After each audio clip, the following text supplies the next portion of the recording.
В Совете Федерации больше нет сенаторов с сомнительным прошлым.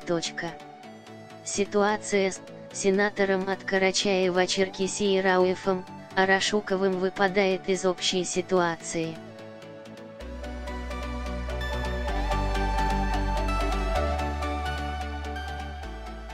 Сегодня в Совете Федерации нет сенаторов с сомнительным прошлым или настоящим, могу это ответственно заявить, сказала она.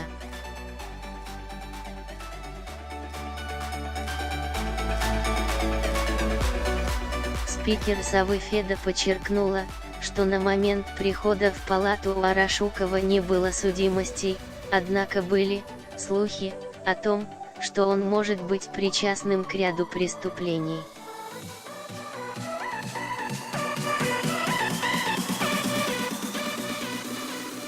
Напомним, Рауфа Арашукова, одного из самых молодых сенаторов, ему 32 года, задержали прямо в зале заседаний Совета Федерации.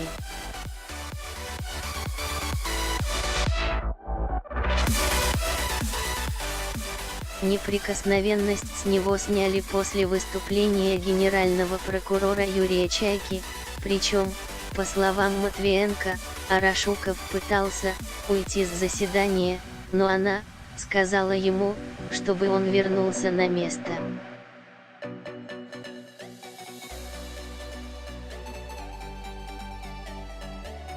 Сенатору вменяют особо тяжкие преступления: участие в преступной группировке, убийство 2 человек и давление на свидетеля.